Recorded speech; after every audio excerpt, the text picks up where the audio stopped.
Je te donne mon cœur, je dirai à mon âme, tu es Dieu de tout. Oh, merci Seigneur Jésus.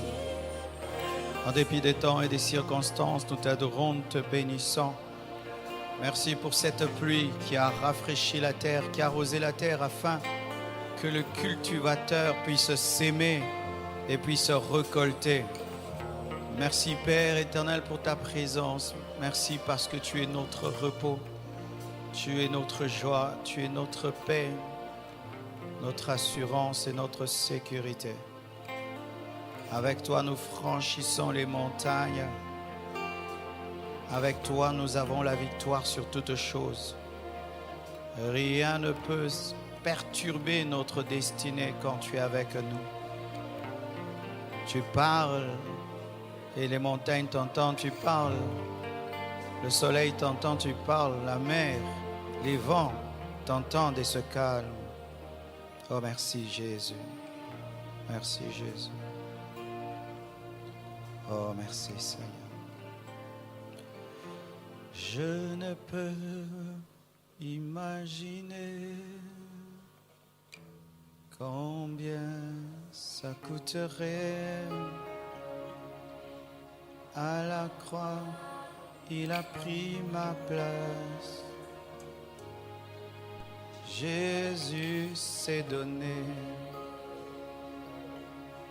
Je ne peux imaginer combien ça coûterait. À la croix, il a pris ma place. Jésus s'est donné. Je ne peux imaginer combien ça coûterait. À la croix, il a pris ma place. Jésus s'est donné. Il a pris ma place. Il a pris ma place. Il a pris ma place. Jésus s'est donné. Il est fidèle. Jésus est fidèle. Fidèle.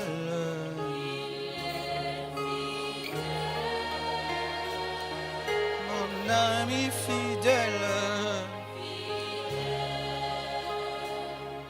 Mon Jésus est fidèle. Fidèle. Mon Jésus est fidèle. Mon Jésus est fidèle.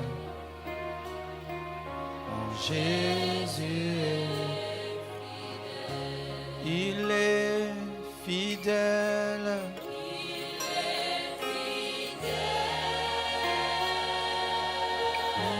Fidèle.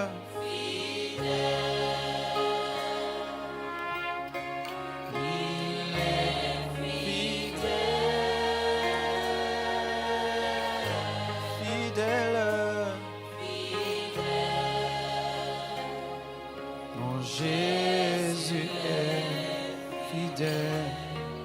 Alléluia. Mon Jésus est fidèle. Mon Jésus est fidèle. Mon Jésus est fidèle. Je ne peux imaginer combien ça coûterait. À la croix, il a pris ma place. Oh Jésus, Jésus s'est donné. Je ne peux imaginer combien ça coûterait. À la croix, il a pris ma place. Jésus s'est donné. Il est fidèle. Oh, fidèle. Il est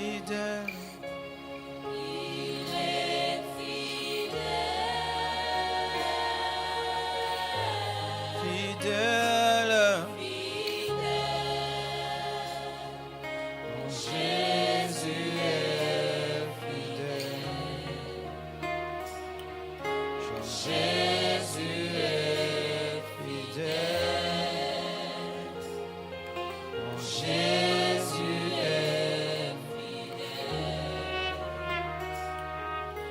Jésus est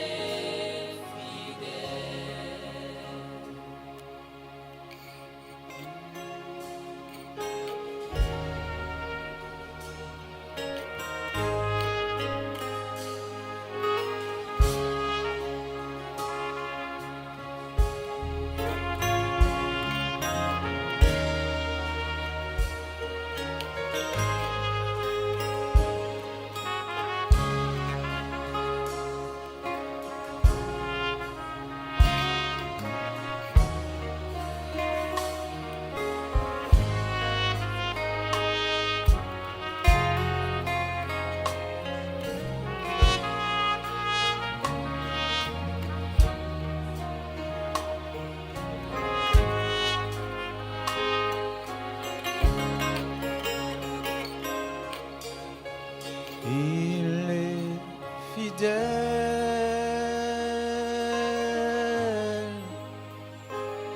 fidèle. Il est fidèle,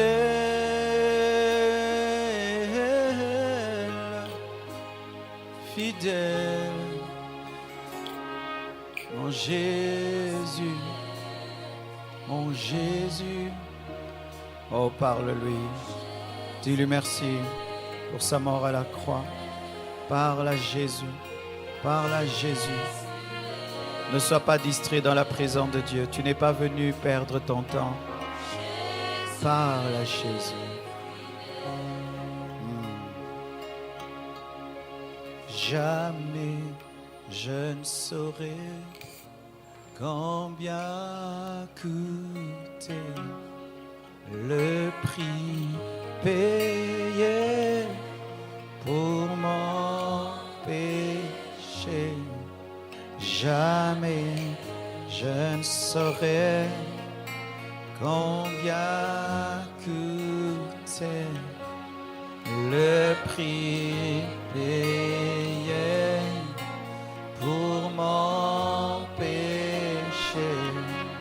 Jamais je ne saurais combien coûtait le prix payé pour mon péché.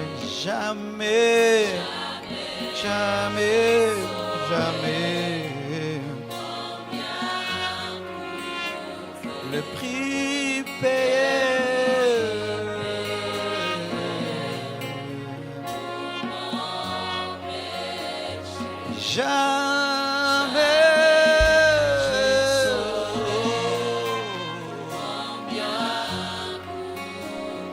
Le prix payé.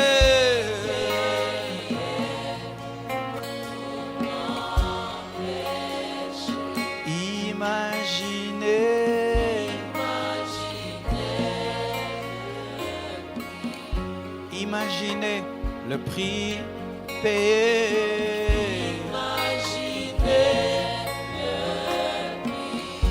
Imaginez le prix.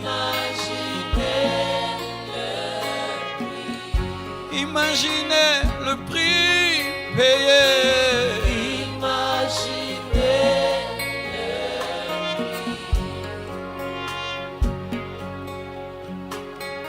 Imaginez le prix.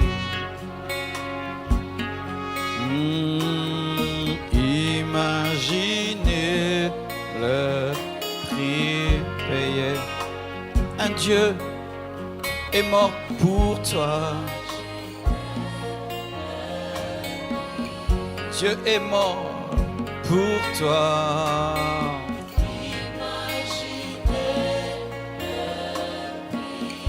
Le Fils de Dieu a pleuré.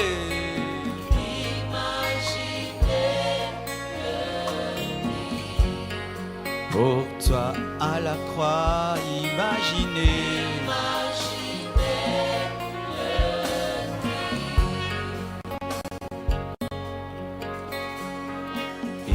Imaginez le prix.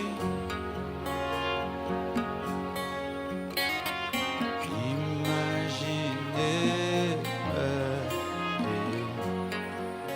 Lui qui est saint s'est fait pécher pour toi. Il a porté tes maladies à la croix alors que tu ne l'avais pas demandé.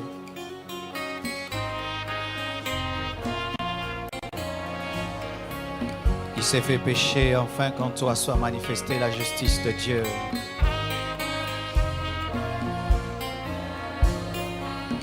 Il a pleuré pour que tu puisses rire.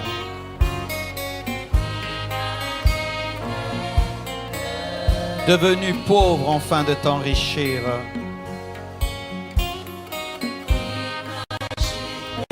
Il s'est chargé de tes malédictions pour que tu sois béni.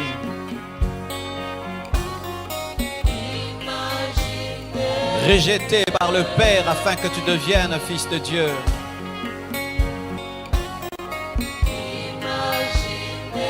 Il a porté une couronne d'épines afin que tu aies une couronne de gloire.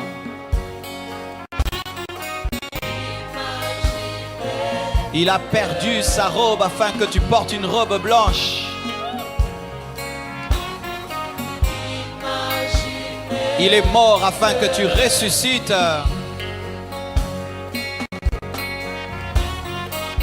Il a été abandonné afin que tu sois recueilli.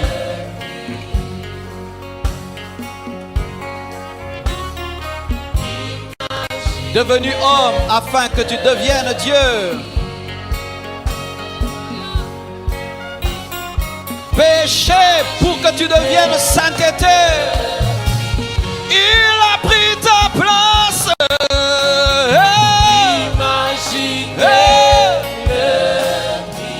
Il a pris ma place, Jésus.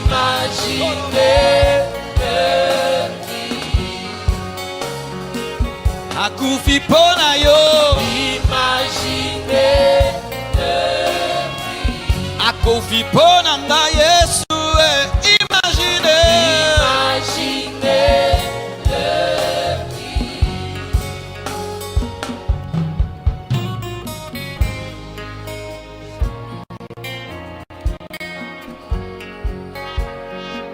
Je ne peux calculer.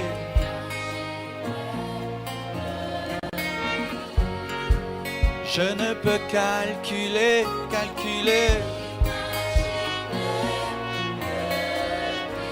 Aucune calculatrice ne peut calculer le prix qu'il a accepté pour te sauver parce qu'il t'a aimé. Tu es le produit d'un grand amour. Acclamons Jésus pour son amour ineffable. Oh, gloire à toi, Seigneur.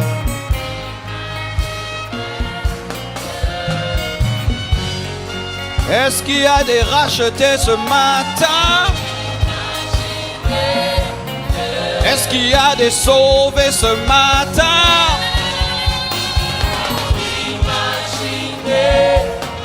Est-ce qu'il y a des lavés ce matin?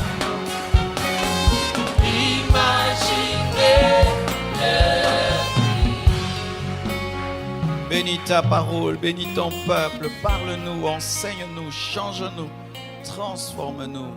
Accorde-moi la capacité de communiquer tes oracles dans la liberté et la puissance du Saint-Esprit. Aide-moi, Jésus, aide-moi, Saint-Esprit. J'ai ainsi prié. Amen. Nous acclamons très très fort.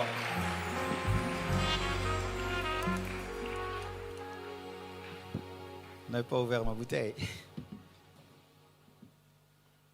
Ouvrez la bouteille. On peut me supprimer le son là? Je vous salue au nom de Jésus-Christ de Nazareth. Les vaillants et les vaillantes de ce matin, nous acclamons le Seigneur pour vous.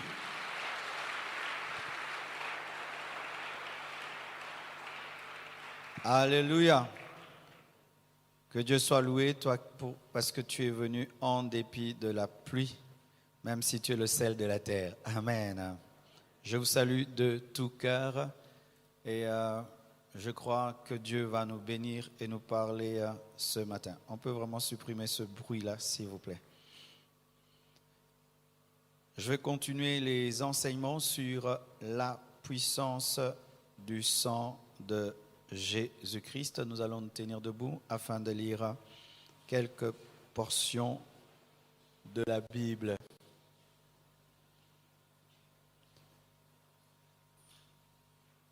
Hébreux 9, verset 22. La Bible dit ceci: et presque tout, d'après la loi, est purifié avec du sang, et sans effusion de sang, il n'y a pas de pardon. Amen. Hébreux 9, verset 11 à 12, la Bible dit: mais Christ est venu comme souverain sacrificateur des biens à venir. Il a traversé le tabernacle plus grand et plus parfait, qui n'est pas construit des mains d'hommes, c'est-à-dire qui n'est pas de cette création. Et il est entré une fois pour toutes dans le lieu très saint, non avec le sang des boucs et des veaux, mais avec son propre sang, ayant obtenu une rédemption éternelle. Nous finissons avec Apocalypse 12, verset 10. La Bible dit: et j'entendis dans le ciel une voix forte qui disait: maintenant le salut est arrivé, et la puissance et le règne de notre Dieu, et l'autorité de son Christ, car il a été précipité l'accusateur de nos frères, celui qui les accusait devant notre Dieu jour et nuit. Ils l'ont vaincu à cause du sang de l'agneau et à cause de la parole de leur témoignage, et ils n'ont pas aimé leur vie jusqu'à craindre la mort. Acclamons la parole. Asseyez-vous, s'il vous plaît. La puissance du sang de Jésus-Christ. J'ai déjà commencé à en parler depuis le mercredi. Et j'ai dit ceci, c'est que tout sang est puissant. Et le mercredi, j'ai parlé de la supériorité du sang de Jésus-Christ sur les autres sangs. Car tout sang est puissant. Tout sang est puissant. Même le sang d'un animal est puissant. C'est pourquoi la parole de Dieu nous dit qu'il ne faut pas boire le sang, parce que l'âme est dans le sang. Le sang est puissant parce que dans le sang, il y a l'âme. C'est pourquoi en Israël, il était interdit de manger une viande saignante, parce que l'âme était dans le sang. L'âme rend le sang puissant. Aussi, il y a le sang d'Abel qui nous est présenté comme étant un sang qui parle. Et la Bible nous dit que le sang de Jésus-Christ parle plus que le sang d'Abel. Mais le sang d'Abel parle déjà. Et qu'est-ce que le sang d'Abel dit? Le sang d'Abel parle condamnation, jugement. Le sang d'Abel cherche la vengeance. C'est pourquoi lorsque Abel est mort, Caïn a été maudit, parce que la Bible dit que son sang parlait de la terre vers Dieu. Et Dieu a dû maudire Caïn à cause de cela. C'est un sang de vengeance. Mais le sang de Jésus-Christ est supérieur au sang d'Abel, parce que le sang de Jésus-Christ lui parle pardon et il parle miséricorde. Alléluia. Et nous avons aussi les sangs des animaux sacrifiés pour le pardon des péchés. Ce sont des sangs puissants parce qu'ils accordaient le pardon des péchés. La Bible dit que sans effusion de sang, il n'y a pas pardon de péché. Dieu, dans l'Ancien Testament, pardonnait lorsque le sang était versé. Mais ce sang des animaux n'était pas parfait parce qu'il accordait un salut éphémère, faisant qu'il fallait tout le temps renouveler le sacrifice pour que le pardon puisse demeurer. Et c'était un sang qui n'ôtait pas le péché, mais qui couvrait les péchés. Alléluia. Mais le sang de Jésus-Christ est supérieur au sang des boucs et des animaux parce que le sang de Jésus-Christ a coulé une fois et il accorde un parfait pardon en une fois. Jésus-Christ ne va pas mourir deux fois pour que son sang puisse couler. Il n'y aura pas une deuxième croix, une troisième croix. Le sang de Jésus-Christ nous accorde un salut parfait, total, qui ne touche pas seulement à la purification de la chair, parce que le sang des animaux purifiait la chair sans toucher la conscience, parce que les personnes demeuraient culpabilisées de leurs péchés à cause du renouvellement du sacrifice. Mais comme Jésus-Christ est mort une seule fois, ce sang touche notre âme et nous libère de toute condamnation. Alléluia. Et le sang de Jésus-Christ n'a pas été offert par un autre sacrificateur, mais par lui-même, parce que dans l'Ancien Testament, c'est l'agneau qui versait le sang et c'est le souverain sacrificateur qui présentait le sang. Mais Jésus-Christ était à la fois l'agneau et le souverain sacrificateur, ce qui fait qu'il n'a pas présenté le sang de quelqu'un d'autre, mais il a présenté son propre sang. Alléluia. Il est différent d'Aaron parce que Aaron présentait le sang de quelqu'un d'autre, d'un animal, mais Jésus a présenté son propre sang. Et le sang de Jésus-Christ est supérieur au sang des boucs et des animaux parce que le sang des boucs et des animaux était offert dans un tabernacle fait d'homme, fait de la main d'un homme, un tabernacle terrestre. Mais Jésus-Christ, quand il a versé son sang, ce n'est pas sur un tabernacle de ce monde, dans un temple de ce monde qu'il a versé son sang, mais dans le tabernacle parfait et éternel. Alléluia. Et Aaron, après avoir offert le sang, devait sortir du lieu très saint. Mais Jésus-Christ est resté là-bas afin d'intercéder pour ceux qui bénéficient de son sang. Amen. Et aussi, j'avais dit, pour terminer, que c'est un sang qui nous accorde le rachat et la rédemption. Rachat, rédemption, c'est pareil. Rédemption, ça vient du mot grec ridimere, qui veut dire rédemption. Et dans le mot en grec, c'est rachat. Rachat, rédemption, c'est pareil. Pourquoi? Parce que les deux termes parle d'une chose, le règlement d'une dette qui devait conduire à la mort ou à l'esclavage. La rançon est payée par Dieu afin que tu sois libéré parce que tu ne pouvais pas payer ta libération. Et ainsi, le sang de Jésus-Christ nous libère du péché, nous libère des démons, nous libère de l'esclavage, mais ne fait pas seulement de nous des personnes libres, mais fait de nous des personnes libres qui deviennent les enfants de celui qui les a libérés. Alléluia. Ainsi, le roi qui te délivre ne te délivre pas seulement, mais devient ton père pour que tu habites sa maison. Ce qui fait que le sang de Jésus-Christ, en plus de nous racheter et de nous accorder la rédemption, nous donne un héritage parmi les enfants de Dieu. Ça fait de nous des enfants de Dieu. Alléluia.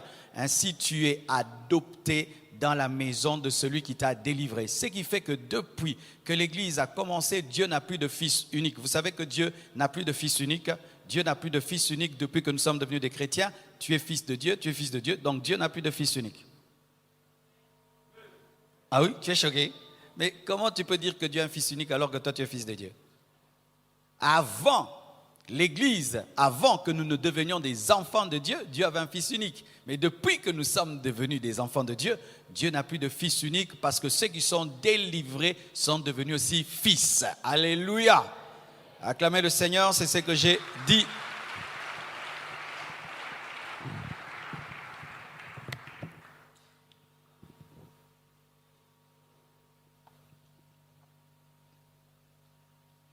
C'est ce que j'ai dit mercredi. Amen. Est-ce que je peux parler pour ce matin?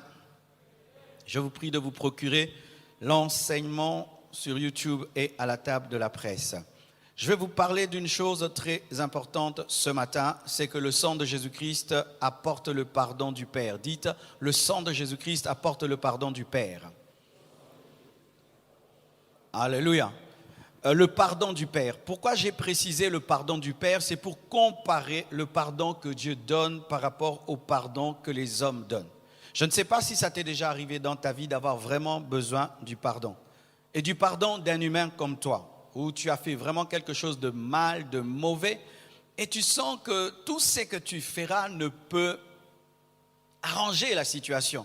Et tu es conscient que c'est toi qui as fait le mal et tu as perdu une relation, peut-être tu as mal parlé, tu t'es mal comporté, et tu sens que tu peux faire des efforts, tu peux t'humilier devant la personne, mais elle ne te pardonnera plus, tu as perdu cette relation. Et voyez les efforts que nous faisons pour recevoir le pardon des hommes, et que des fois, ces hommes qui sont imparfaits et qui eux aussi ont déjà fait le mal n'arrivent pas à nous accorder cette difficulté que nous avons, cet embarras, ce manque de paix que nous avons alors que nous avons péché face à des personnes imparfaites qui ont aussi commis du mal. Mais voyez, ce dilemme dans lequel on est, comment je vais arranger avec mon ami, avec ma femme, avec mon frère, avec ma soeur, avec quelqu'un que j'aimais beaucoup mais que j'ai perdu par ma propre faute. Et les hommes sont très très durs. Certains, dans certaines lois, il est permis lorsque tu tues par exemple, qu'on te tue, il y a la peine de mort, tu as fait le mal et l'homme imparfait dit comme tu as tué, tu mourras. Mais là c'est l'homme, tu fais du mal à l'homme et l'homme est dur. Maintenant Dieu qui est parfait, Dieu qui est saint et Dieu qui n'a jamais péché. Lorsque maintenant tu as un problème avec lui, vraiment tu es perdu. Mes frères, avoir un problème avec Dieu nous perd totalement. Pourquoi? Parce qu'il est parfait, il est pur et donc il a tout le droit de nous juger et de nous condamner parce que lui n'a jamais commis le péché et en lui il n'y a point de mal. Maintenant, comment Dieu peut résoudre ce problème émanant de sa nature de sainteté, cette sainteté parfaite et pure face à des hommes livrés au péché?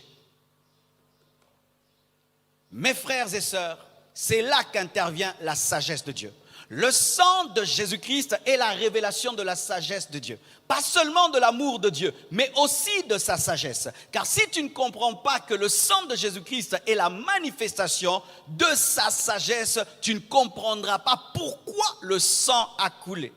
Mes frères et sœurs, la sainteté de Dieu exige la mort du pécheur. Tous ont péché et tous sont privés de la gloire de Dieu. L'homme, lorsqu'il naît sans commettre un seul péché, est déjà perverti et il tend vers le mal. Maintenant, Dieu aime l'homme, mais sa sainteté demande que l'homme soit tué. Son amour demande le pardon, mais sa sainteté demande la mort du pécheur. Dieu ne peut pas obéir à sa sainteté sans obéir à son amour. Il ne peut obéir à son amour sans obéir à sa sainteté. Comment peut-il à la fois satisfaire son amour et satisfaire sa sainteté?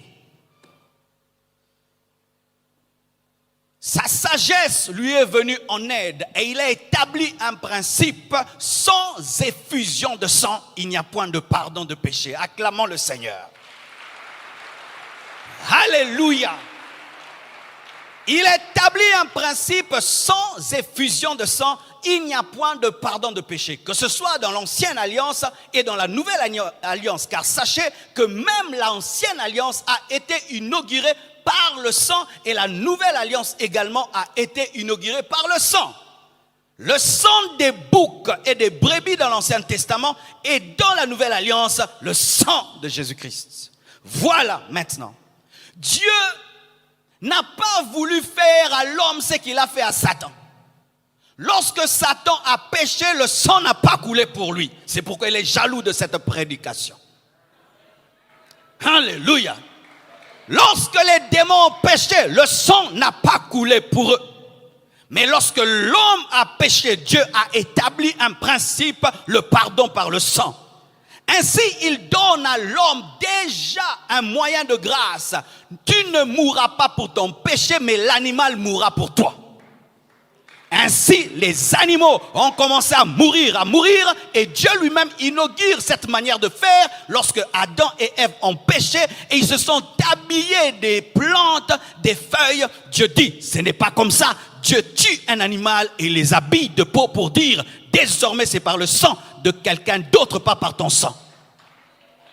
Donne amen, donne-moi l'amen.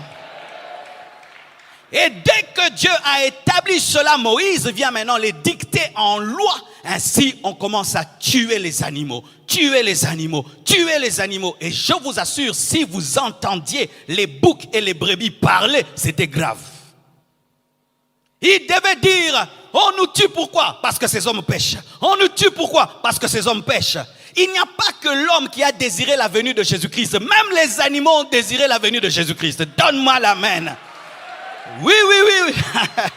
Même les boucs et les animaux ont désiré la venue de Jésus-Christ. C'est pourquoi Jésus-Christ, pour même leur donner la paix, lorsqu'il est né, il a commencé par eux, il est né parmi les animaux, afin de dire, votre saison est passée, maintenant c'est la saison de l'agneau de Dieu. Donne-moi un amen.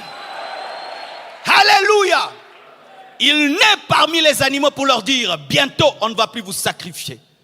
Et lorsqu'il va au baptême de Jean-Baptiste, Jean-Baptiste dit, voici l'agneau de Dieu. Pas les agneaux, mais l'agneau de Dieu. L'agneau de Dieu. Pas qui couvre le péché du monde, mais qui ôte le péché du monde. Et lorsque Jean, alléluia, était en train de dire que Jésus était l'agneau de Dieu, Jésus savait qu'il devait mourir parce qu'un agneau doit mourir et doit verser son sang. Alléluia. Ainsi, à la croix, qu'est-ce qui s'est passé? Dieu a fait ce que Aaron faisait. Il a mis tous les péchés du monde sur lui. Et il a condamné tous les péchés en lui. Il a tué tous les péchés en lui. Il a jugé tous les péchés en lui. Et lorsqu'il mourait, le pécheur mourait sans mourir, mais mourant sans mourir, mais mourant sans mourir, mais mourant sans mourir, comme les Juifs mouraient au travers de l'animal sans mourir. Sagesse et amour, amour et sainteté combinés. Il faut la sagesse pour combiner la sainteté et l'amour. Et même dans le ministère, si tu manques la sagesse, tu ne sauras jamais combiner la sainteté de Dieu et l'amour de Dieu. Et quand Jésus-Christ meurt, c'est toute l'humanité qui meurt en lui, jugée, condamnée. Mais si je peux participer à la mort, je participe aussi à la résurrection. Si je participe à la condamnation, je participe aussi à la résurrection. Si je participe lorsqu'il est abaissé, je participe aussi lorsqu'il est élevé. Si donc nous l'avons poursuivi dans sa mort, nous le poursuivons aussi dans sa résurrection. Mais maintenant, le pardon a été établi. Le pardon n'est pas par le sang des boucs, ni par ton sang, mais par le sang de l'agneau. Dieu, pour pardonner, n'a besoin que d'un seul sang, le sang de Jésus-Christ de Nazareth. Et béni soit Dieu, car c'est un sang puissant qui est capable de pardonner tout péché. Un homme est la preuve de la puissance de ce sang, il s'appelle Paul. Paul a participé à la mort d'Étienne. Mais le sang de Jésus-Christ lui a rendu capable de devenir apôtre. Il est devenu apôtre du sang. Alléluia. Car le sang lui a permis, après qu'il ait tué un apôtre, un disciple de Jésus-Christ, d'entrer dans l'église. Quels que soient tes péchés, sache qu'ici, il y a un sang qui est capable d'ôter tes péchés. Quelle que soit la laideur de tes péchés, quelle que soit la lourdeur de ton péché, quelle que soit l'abomination que tu as eu à commettre, quelle que soit la saleté de ta vie, j'aimerais te dire que le sang de Jésus-Christ est capable de t'accorder le pardon. Si seulement tu crois au sang de Jésus-Christ, si seulement tu crois en Jésus-Christ, à l'instant même, tous tes péchés passés seront pardonnés et Dieu va te traiter comme si jamais tu n'as péché. Oh, donne-moi l'amen. Je vous présente le sang de Jésus-Christ.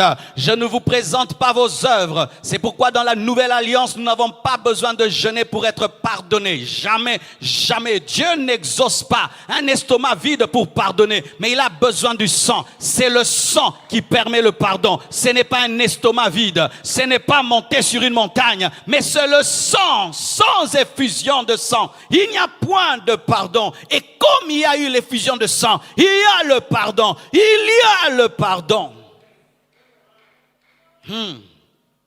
Et un détail, mon frère, lorsque tu pêches, tu n'as pas besoin de dire que ton sang me lave.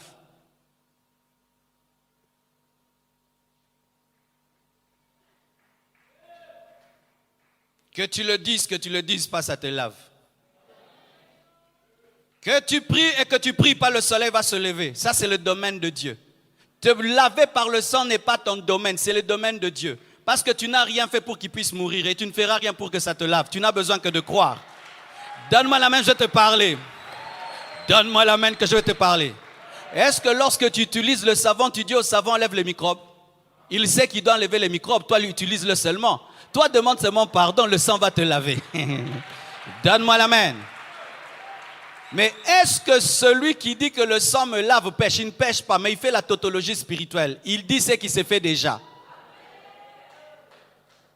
Seigneur, que ton soleil se lève ce matin. Tu n'as pas péché, mais sans toi, il le fera. C'est quoi? Seigneur, pardonne-moi. Lui te lave. Mais si tu dis, Seigneur, pardonne-moi et lave-moi, il te lave toujours. Est-ce que tu as besoin de dire au Saint-Esprit de venir dans ta vie quand tu crois en Jésus? Est-ce que tu as besoin de demander à Jésus d'écrire ton nom dans le livre de vie quand tu crois en Jésus? Mais nous le disons. Nous disons ce qui se fait, mais sans nous ça se fait. Toi tu crois seulement, il écrit le nom. Toi tu crois seulement, il te donne le Saint-Esprit. Tu demandes pardon, il te lave. Ce sont des prières que nous faisons afin de dire ce qui se fait. C'est comme je dis, mon cœur bat. Ok, il bat. Mais même si je ne dis pas, il va faire quoi? Il va battre. Chaque fois que tu demandes à Dieu pardon, le sang te lave, le sang te lave, le sang te lave. En soi, la douche est ouverte. Toi, entre seulement. Même si tu veux l'ouvrir, elle est déjà ouverte. Je sais que tu aimes ta prière, que ton sang me lave. Moi aussi, je l'ai fait. Mais même quand je l'ai fait, je sais que même si je ne le dis pas, Dieu me lave. Car si tu ne te réponds pas, même si tu dis que le sang me lave, le sang ne te lave pas. Le sang te lave quand tu demandes pardon.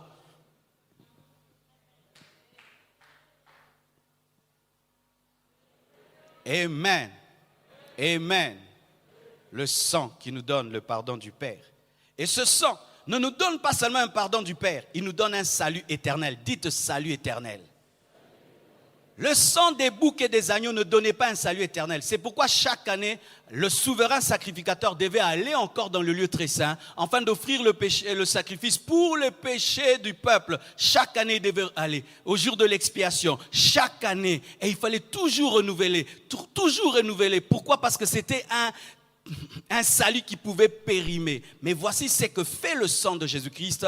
Il te donne un salut qui ne peut jamais être périmé, un salut éternel. Jamais au ciel tu te sentiras en danger parce que le sang de Jésus-Christ a vieilli. Tu es sauvé aujourd'hui, tu seras sauvé demain et tu seras sauvé dans l'éternité. Quel que soit le temps que nous ferons au ciel, d'éternité en éternité, jamais une seule fois nous sentirons que le Saint-Esprit a diminué, la grâce a diminué, la faveur a diminué, parce que c'est un sang parfait qui donne un salut parfait. Mon frère, tu n'as pas reçu un petit salut, tu as reçu un salut parfait qui commence sur la terre et qui finira dans l'éternité. Vous êtes parfaitement sauvés. Vous êtes parfaitement sauvés. Je dis, vous êtes parfaitement sauvés. Je vais le chanter. Tu es parfaitement sauvé. Ton corps, ton âme et ton esprit sont entrés dans un processus parfait. Alléluia. Alléluia. Quand tu crois en Jésus-Christ, Le salut commence dans ton esprit. Le Saint-Esprit directement vient en toi et te donne une nouvelle nature. Et ton âme a une lutte en toi, entre la chair et entre l'esprit. Et la parole de Dieu, le Saint-Esprit opère afin de te transformer. Et ton corps, même si pour l'instant, il est encore faible, il y a aussi un plan pour ton corps. C'est pourquoi lorsque tu vas mourir, tu ressusciteras. Pourquoi? C'est un salut total, un salut parfait qui touche le corps, l'âme et l'esprit. Totalement sauvé, car il a dit tout est accompli. Le sang de Jésus-Christ te donne un salut éternel. Éternel, tu es sauvé pour l'éternité.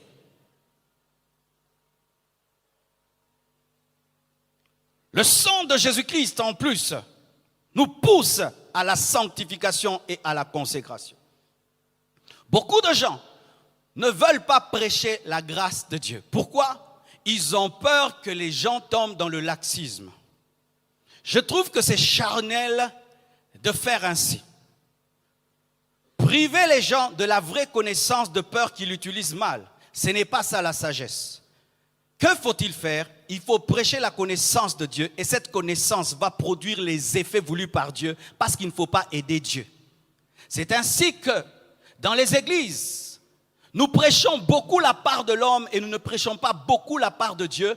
Et nous faisons des hommes, des chercheurs de salut au lieu que ce soit des hommes qui reçoivent le salut. Quelle que soit la grandeur de ce que je viens de te dire, que Dieu te pardonne tous tes péchés, une personne qui comprend réellement ce message ne va pas être poussée à pécher, mais au contraire, elle sera remplie de reconnaissance pour aimer Jésus-Christ et craindre Jésus-Christ. Donne-moi l'amen. Le sang de Jésus-Christ pousse à la consécration. Le sang de Jésus-Christ pousse à la sanctification. Pourquoi? Tu te rends compte que tu as été lavé par un grand prix et tu respectes celui qui a payé le prix. Si tu leur dis que nous sommes sauvés par grâce, ils vont commencer à pécher et dire que le sang de Jésus va les laver. Si tu leur dis que Jésus-Christ les pardonne tout péché, ils risquent de le prendre à la légère. Non, je vais te dire la vérité, que Dieu t'a beaucoup aimé. Et je veux croire que ton cœur va répondre à l'amour et l'amour va te produire la sanctification. Mes frères et sœurs, je n'ai pas besoin de vous cacher à quel point Dieu vous fait grâce pour que vous puissiez vous le craindre. Mais j'ai besoin de te présenter comment Dieu t'aime, afin que tu l'aimes en retour. Le Seigneur m'a dit ceci. Une femme qui est fidèle à son mari parce que son mari la contrôle et met des caméras partout, n'est pas fidèle, elle est déjà infidèle. Elle est soumise, elle est fidèle parce qu'elle est contrôlée et donc elle est infidèle. Mais une femme qui vit dans la liberté, voiture, maison, voyage, le mari n'est pas derrière. Et qui est fidèle? Cette femme est réellement fidèle. Et voici ce que Dieu veut. Lorsque Dieu a créé l'homme, il l'a créé dans un jardin avec un serpent. Il savait qu'il y avait le serpent. Pourquoi Dieu a mis le serpent? Il fallait qu'il enlève le serpent. Il voulait avoir une épouse qu'il aime dans la liberté et qui a une porte de sortie. C'est ainsi qu'il a laissé le serpent. Alléluia. On pouvait dire Dieu, c'est du libertinage. Il fallait pas. Non. Parce que c'est ça le principe. Un amour qui n'a pas le choix de demeurer ou de rester n'est pas un amour, c'est une prison. C'est ainsi que si je te cache la grâce de Dieu et je te présente que tes devoirs et tes devoirs, je ne t'ai pas bien prêché. Je dois te montrer que tu es un Dieu qui pardonne, un Dieu qui t'aime tellement et qui est prêt à pardonner tous tes péchés. Mais je dois compter sur le Saint-Esprit pour qu'il t'enseigne à ne pas utiliser la grâce en vain. C'est pourquoi la Bible dit, pécherons-nous pour que la grâce surabonde? Loin de là. Et qui dit cela? C'est l'homme qui a compris la grâce plus que tous les apôtres, l'apôtre Paul. Donc ceci, la connaissance de la grâce pousse à la sanctification. Un homme qui comprend combien Dieu l'aime, combien Jésus a souffert pour lui, combien il ne mérite pas le pardon de Dieu, cet homme en réponse à cet amour va craindre Dieu et va se sanctifier. Lorsque tu comprends la valeur de ton salut, ça va te pousser à respecter et à aimer celui qui t'a sauvé. Mais je ne peux pas diminuer la valeur de ton salut pour te pousser à craindre Dieu. Alléluia. Mes frères et sœurs, connaître que le sang de Jésus-Christ peut vous laver de tout péché ne peut pas vous pousser à pécher. Mais au contraire, tu ne vas plus pécher. Ce qui est bizarre, les vrais enfants de Dieu, quand tu leur dis que Dieu t'aime, Dieu te pardonne tous tes péchés, au lieu qu'ils pêchent, ils ne pêchent plus. Mais les faux enfants de Dieu, quand tu leur dis Dieu pardonne tout péché, ils vont pécher davantage. Leur problème, ce n'est pas que l'enseignement est faux, leur cœur est faux. Est-ce que tu comprends cela? Est-ce que tu comprends cela? Quand tu comprends l'amour de Dieu et sa capacité de tout te pardonner et ça te pousse à pécher, cela révèle que pas l'enseignement est faux, mais c'est toi qui es faux. Car un enfant qui a un père qui n'est pas derrière lui pour le tabasser mais qui l'aime, cet enfant, s'il est sage, il dit papa est extraordinaire. Moi j'ai un père extraordinaire, je veux l'honorer, je serai premier de la classe. Mais un autre enfant qui est anormal, lorsqu'il voit un père qui ne le tape pas, qui ne l'insulte pas, va en profiter pour lui manquer du respect. Le problème ce n'est pas le père, le problème c'est l'enfant.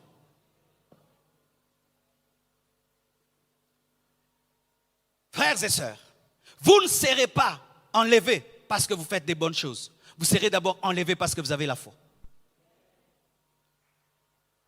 Vous n'êtes pas sauvés par vos œuvres, vous êtes sauvés par grâce. Aucun homme n'entrera au ciel par ses mérites. Aucun homme ne mettra son doigt au ciel par ses mérites. Tout ce que nous aurons, c'est la grâce de Dieu au moyen de la foi. Alléluia. Mais si je te prêche ça, tu vas dire, oh, je ne fais plus rien. Tu diras ça parce que tu as un mauvais cœur. Mais l'homme qui a un bon cœur dira, qu'est-ce que je peux faire pour cet homme qui a tout fait pour moi? Frères et sœurs, la vraie connaissance du sang de Jésus-Christ t'amène à respecter ta vie. Tu comprends que tu devais aller en enfer et que le Fils de Dieu est mort à ta place et tu dis, je ne vais plus jouer avec ma vie. Il ne faudrait pas que ce soit comme s'il est mort en vain. Par reconnaissance envers lui, je change de vie. Je vais pratiquer la parole de Dieu. Pas pour mériter le salut, mais pour dire merci. Vous comprenez cela? Alléluia. Alors si tu es ce genre de chrétien, pour tout, moi je vais pécher, Dieu va pardonner. Je vais pécher, Dieu va pardonner. Le sang de Jésus-Christ devient une piscine dans laquelle tu t'amuses, tu pêches en âme et conscience parce que Dieu pardonne. Tu n'as pas compris. La vraie grâce de Dieu pousse à la sainteté. La vraie grâce de Dieu pousse à la pureté. Quand tu sais que c'est un sang divin, un sang précieux, c'est Dieu qui est venu sur la terre, qui est mort pour toi. Tu ne joues plus avec ton salut, même si tu sais qu'il peut tout te pardonner. Mais tu ne joues pas. Tu peux savoir que ta femme t'aime, elle peut tout te pardonner. Tu peux savoir que ton mari t'aime, il peut tout te pardonner. Mais tu ne joues pas avec cette capacité, n'est-ce pas? Si nous le faisons avec nos femmes et nos maris, pourquoi on ne le fait pas avec Jésus? Est-ce que vous comprenez ça?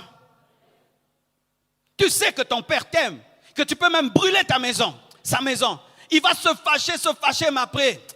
Ah, c'est mon fils, n'est-ce pas? Mais pourquoi nous ne brûlons pas nos maisons alors que nous savons que nos parents peuvent nous pardonner? Mais pourquoi quand il s'agit de Dieu? Parce que nous savons que Dieu pardonne, nous péchons. Nous avons des mauvais cœurs. Et ces mauvais cœurs révèlent quoi? Qu'on n'est pas converti. Un vrai converti ne joue pas avec le sang de la grâce. Un vrai converti ne joue pas avec la mort de son sauveur. Un vrai converti, même s'il le sait que Dieu pardonne, il ne pêche pas. Pourquoi? Parce qu'il veut dire merci. Ce n'est pas parce que tu as un pneu de réserve que tu vas chercher des clous et des épines et dire je vais tester mon pneu de réserve. Personne ne le fait. Pourquoi? Parce que tu ne veux pas dépenser de l'argent, parce que tu aimes ta voiture, parce que tu aimes tes pneus. Mais pourquoi nous le faisons avec Dieu? C'est parce que nous ne l'aimons pas. Je vais pécher. Et puis j'irai demander pardon. Je vais pécher. Et puis j'irai demander pardon. Parce que Dieu est un Dieu de grâce. Tu n'as pas compris.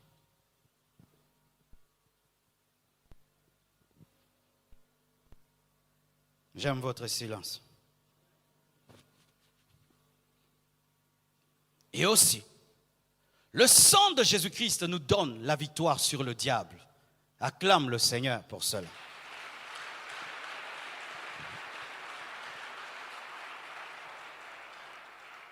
Je vais t'expliquer quelque chose de capital dans ce domaine. C'est un verset que nous citons beaucoup. Ils l'ont vaincu à cause du sang de l'agneau, à cause de la parole de leur témoignage. Que veut dire ce verset? Ils l'ont vaincu à cause du sang de l'agneau et à cause de la parole de leur témoignage. Retenez ceci. Dans la parole de Dieu, souvent, lorsqu'on parle du sang, on veut parler de la mort, on veut parler de la croix. Pourquoi? Parce que le sang de Jésus-Christ n'a pas été versé parce qu'il avait une plaie. Non. Le sang de Jésus-Christ était versé parce qu'il devait mourir. Amen. Donc, tout ce qui parle du sang parle de la mort et parle de la croix. Il est mort pour verser le sang. Il a versé le sang pour mourir. Et ainsi, Ils ont vaincu le diable à cause du sang de l'agneau. Alléluia. Ils ont vaincu à cause du sang de l'agneau. Comment avons-nous vaincu le diable à cause du sang de l'agneau? Quelle est la place du sang de l'agneau sur la victoire sur Satan? Retenez ceci. Lorsque le diable est venu vers Ève, il était déjà vaincu. Vous savez ça? C'était un Satan jeté, un Lucifer précipité sur la terre. Et vous allez le remarquer. Lorsqu'il parle avec Ève, il n'utilise pas le langage de l'autorité parce qu'il n'était pas le chef sur la terre. Amen. Ainsi, le diable qui était face à Ève n'était pas un diable puissant, c'était un diable rusé.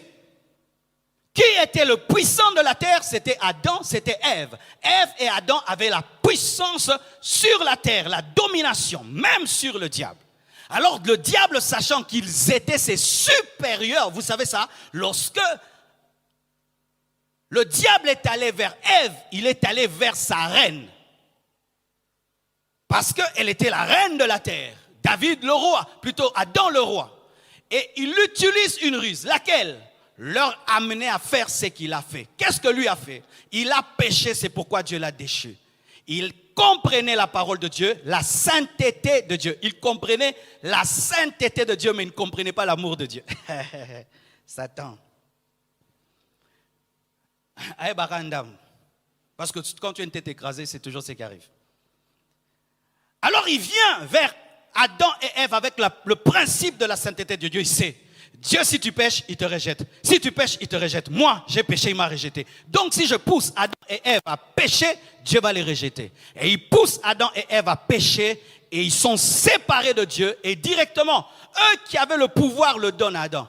Sachez que le pouvoir que Satan a, ce n'est pas Dieu qui lui a donné, c'est Adam qui lui a donné. Il a usurpé, il a volé, il a pris par ruse. Ainsi, le diable est devenu le chef d'Adam, le chef de l'homme. Pourquoi? Parce qu'ils sont entrés dans son église, dans son équipe, l'équipe des pécheurs. Lui, il était le numéro 1, ils sont devenus le numéro 2 et le numéro 3, donc lui était le leader. Ainsi, ils sont entrés sous son leadership. Et lui était déjà le leader du péché et eux l'ont suivi. C'est pourquoi le diable a commencé à dominer l'homme. Il dominait l'homme, pourquoi? Parce qu'il était le leader de l'homme dans le péché. Tu dois te soumettre, je suis ton leader, je suis ton leader, je suis ton leader. Alors Dieu a cherché le moyen pour libérer l'homme de l'emprise du péché.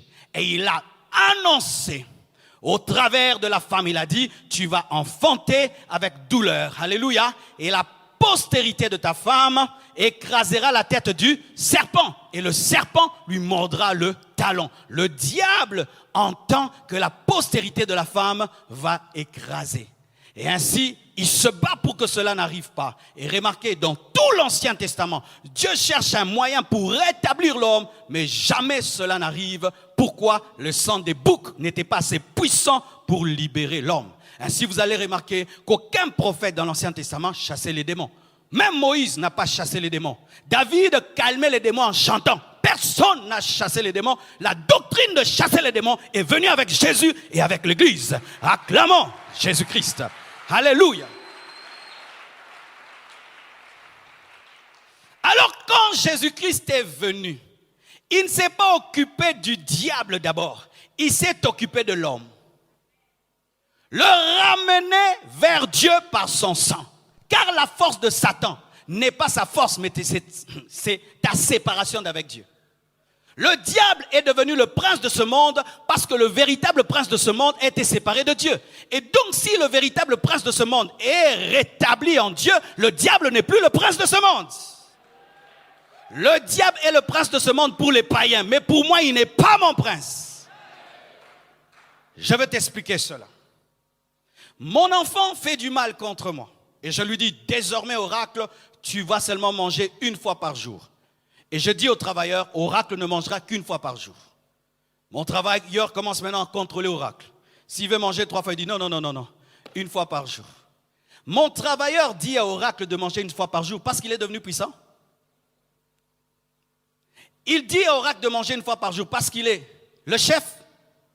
Il dit à oracle de manger une fois par jour. Pourquoi? Parce que oracle a des problèmes avec papa. La séparation avec papa donne la force au travailleur.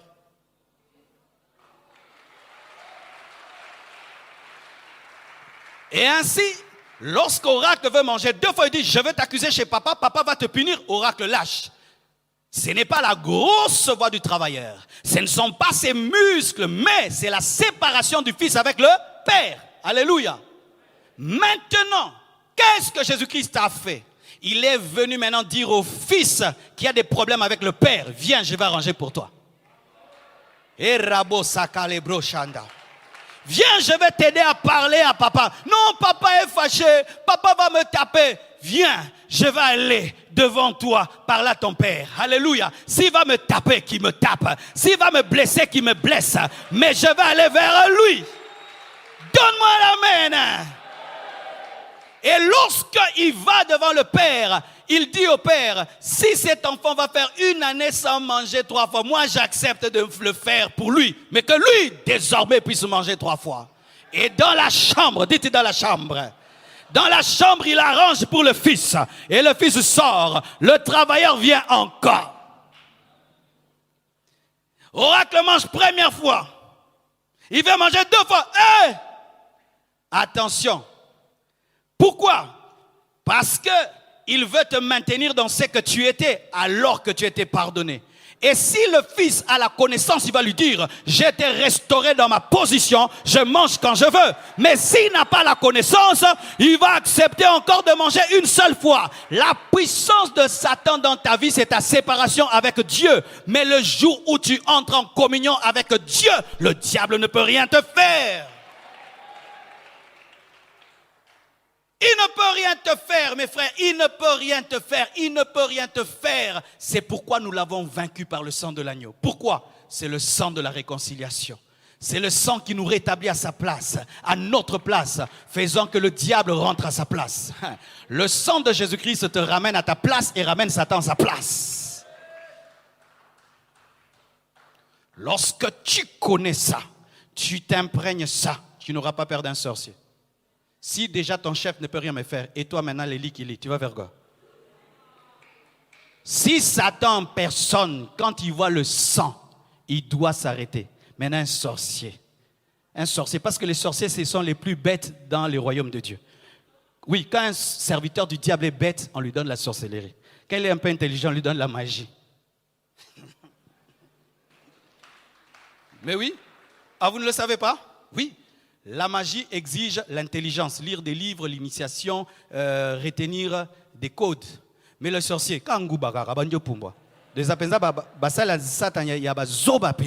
c'est comme ça la Satan zoba abimelio.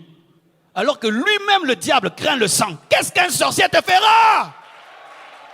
Dis, il ne me fera rien. Dis, il ne me fera rien. Dis, il ne me fera rien. Ils l'ont vaincu à cause du sang de l'agneau. La Bible nous dit ceci.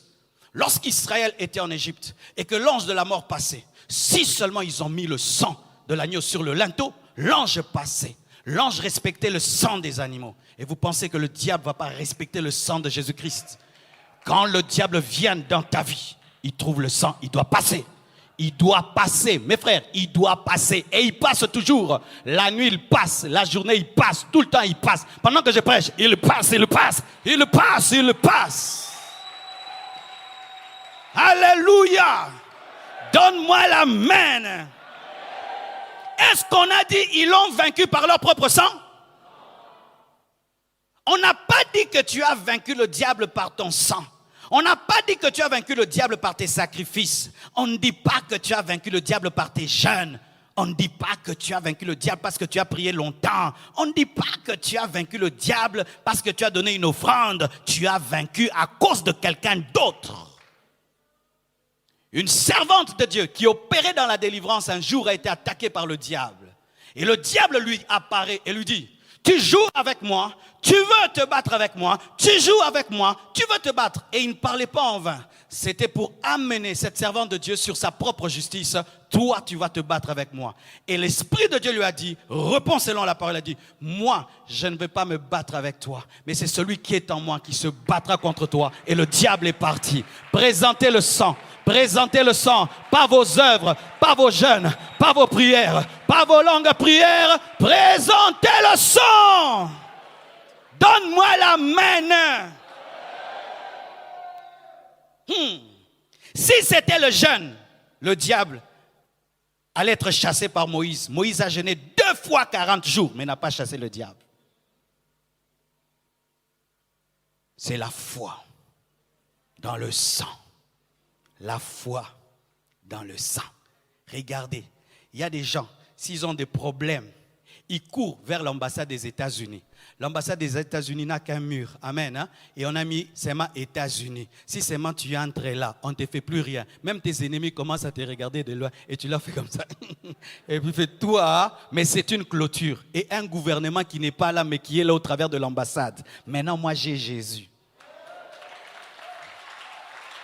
J'ai le sang de l'agneau. Et puis les sorciers vous dites que vous allez me tuer. Non, je pleure pour vous, pour ce qui va vous arriver. Ou on te trouve en train de pleurer, on dit pourquoi tu pleures? Non, ok, la bande qui m'a. Pour balobi que barobo mangan, on a un souci ma casse.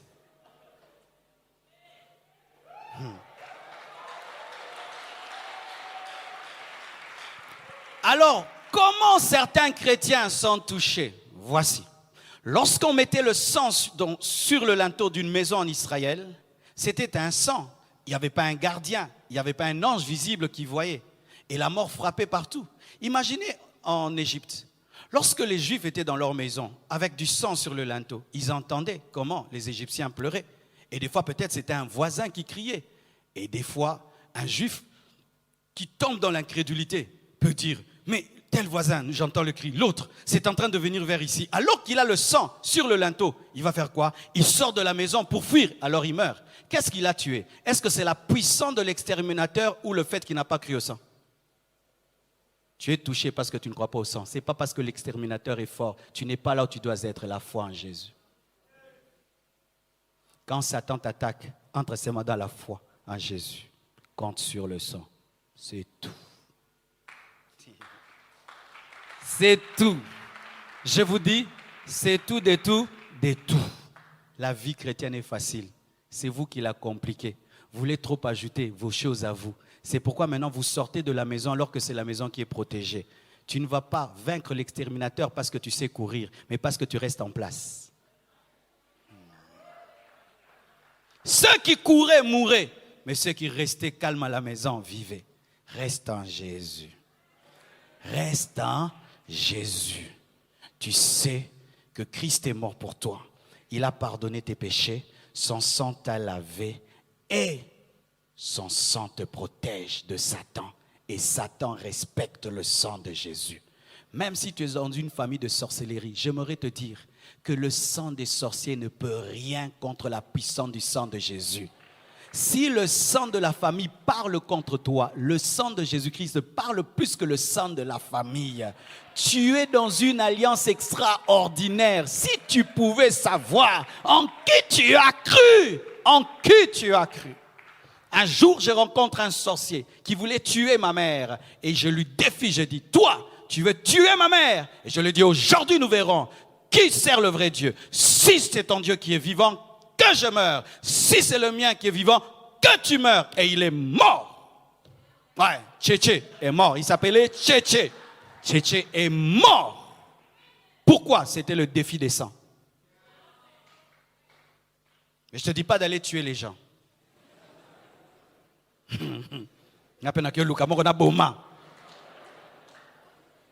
Mais c'est un témoignage véritable qui m'est arrivé. Un sorcier est mort. J'étais dans une chorale dans une église. L'un des choristes était un sorcier, le plus zélé de l'église. Quand il faut chauffer le tam-tam, il chauffe. Quand il faut faire ceci, le premier toujours à venir. Et moi, je le prenais pour un modèle. J'aimerais être comme le frère Bertin. J'aimerais être comme lui. Il était zélé. Vous voyez, les nouveaux convertis pensent que les zélés ont Dieu. Et jusqu'à ce que j'entre en jeûne, parce que cette église avait fait plus de 20 ans et n'avait que 15 fidèles, je suis allé prier. Et ce jeune homme m'a paré. J'étais allé prier à la cité Maman Mobutu. Il habitait Lemba. Il a quitté Lemba dans son corps spirituel. Il m'est apparu dans ma chambre à la cité Maman Mobutu. Et vous savez ce qui est arrivé? Lorsque il est venu, j'ai commencé à avoir peur et je voulais me débattre. Plus je voulais me débattre dans la chair, plus il était puissant. Quand tu te débats dans la chair, les puissants des ténèbres deviennent puissantes. Et Dieu m'a dit, calme-toi. Comment je peux me calmer? Je vais mourir. C'est ça. Ceux qui se calment vivent. Ceux qui s'agitent meurent. Et ça, natation. Donne-moi la main. Quand tu es dans l'eau, si tu te bats trop, tu vas couler. Mais si tu collabores, tu vas revivre. Et puis Dieu me dit, prie. J'ai commencé à prier en d'autres langues. J'ai senti une puissance qui est sortie de moi. Pouf, il est parti. Quelque temps après, il est revenu encore plus fort. Et j'ai fait la bonne prière. Et au Kamuisayo, n'a partagé. Voici la prière que j'ai faite. J'ai dit, Dieu, je suis fatigué. Je suis fatigué, je dois dormir. Tu t'occupes de lui. Ça, c'est une prière.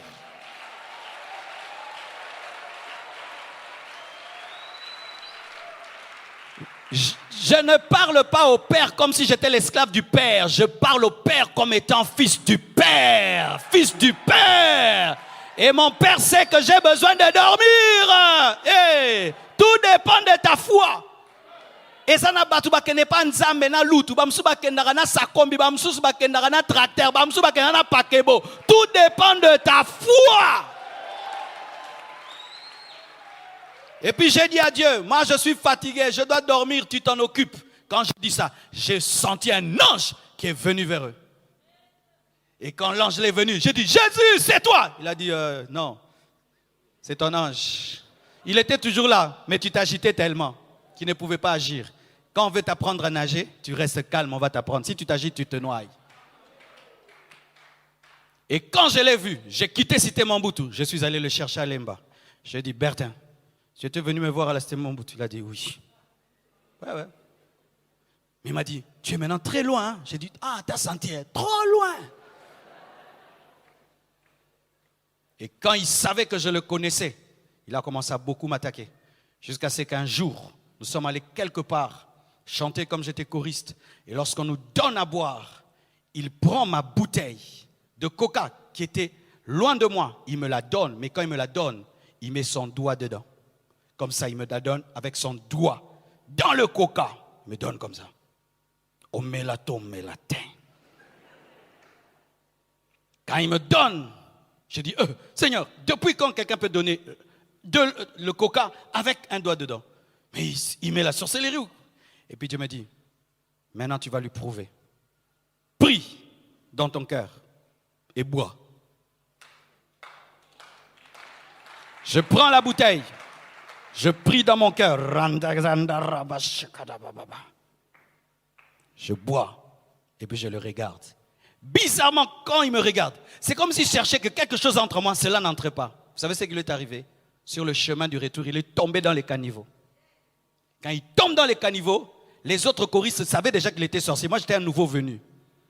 Il a dit, Berthe Kindoki, no banyo ko partout, boé, Berthe Kindoki. Ils l'ont vaincu à cause du sang de l'agneau. Et après, je vais en parler au pasteur. J'ai dit, le frère tel, il est dans la sorcellerie, voici. Et puis des années après, il a tué les membres de sa famille. Et puis un jour, on s'est rencontrés encore. Et il a dit qu'il me cherchait. Après, il est mort. Aujourd'hui, Bertin aussi est mort.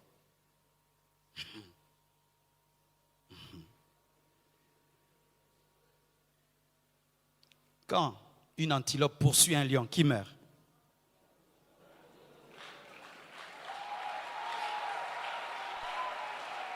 Qui meurt, mes frères? Tu vois l'antilope derrière le lion. Le lion va faire quoi? Quoi? Déjeuner, papa. Mais on a des chrétiens antilopes et c'est le diable qui est le lion. Satan, arrête. J'en peux plus, Satan. Relève-toi. Découvre qui tu es. Le sang de Jésus-Christ te donne l'autorité. Il a dépouillé les autorités, les dominations. Il a dépouillé les autorités, les dominations. Tiens, te dis, hey, fais très attention, que ce soit la dernière fois que tu déranges mon sommeil. Tu entends? La dernière fois. Je te donne carton jaune. Demain, je ne suis pas responsable de ce qui va t'arriver. Oh mes frères, c'est ça le christianisme. C'est ça le christianisme. Ils l'ont vaincu à cause du sang de l'agneau. Si vous ne savez pas, lorsque les sorciers vont attaquer, on fait toujours une réunion particulière. On leur dit, n'attaquez pas ceux qui ont le feu sur eux. On leur dit ça dans la sorcellerie, de ne pas attaquer les gens qui ont le feu. Mais celui qui a le feu, il dort en tremblant. Alors qu'on a dit qu'on ne t'attaque pas parce que tu as le feu. Toi-même, tu dors. Et pourquoi? Parce que la Bible bouge la nuit, au coin là-bas. Quand la Bible bouge, chrétien. Alors que ce n'est même pas le sorcier, c'est le vent et l'habit paralysé. Alors que le vrai sorcier, on lui a dit, de ne même pas venir. Ils ne veulent pas des problèmes. Mon peuple périt parce qu'il lui manque la connaissance. Que Dieu vous bénisse abondamment. Est-ce que ta foi a grandi? Est-ce que ta foi a grandi? Est-ce que ta foi a grandi? Est-ce que ta foi a grandi?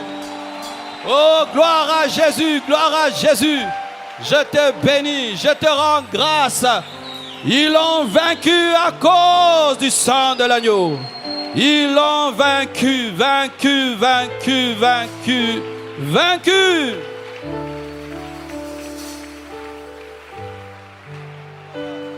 Oh, rends grâce à Dieu, dis merci. Merci à Jésus-Christ. Oh, merci pour ton amour. Oh, merci pour ta grâce et ta faveur. Merci, merci, merci, merci, merci Jésus. Oh, merci Seigneur. Est-ce qu'il y a un homme qui cet après-midi ou cet avant-midi veut vivre cette parole, veut donner sa vie à Jésus-Christ, veut devenir un chrétien, veut vaincre le diable, veut que ses péchés soient pardonnés? De partout où vous êtes, je vous prie de vous approcher. Approchez-vous, approchez-vous, approchez-vous. Approchez-vous. Tu as besoin du pardon de tes péchés. Tu as besoin de la victoire sur Satan. Tu veux donner à Jésus-Christ ta vie cet avant-midi. Je te prie de t'approcher. Ce message a été donné pour toi.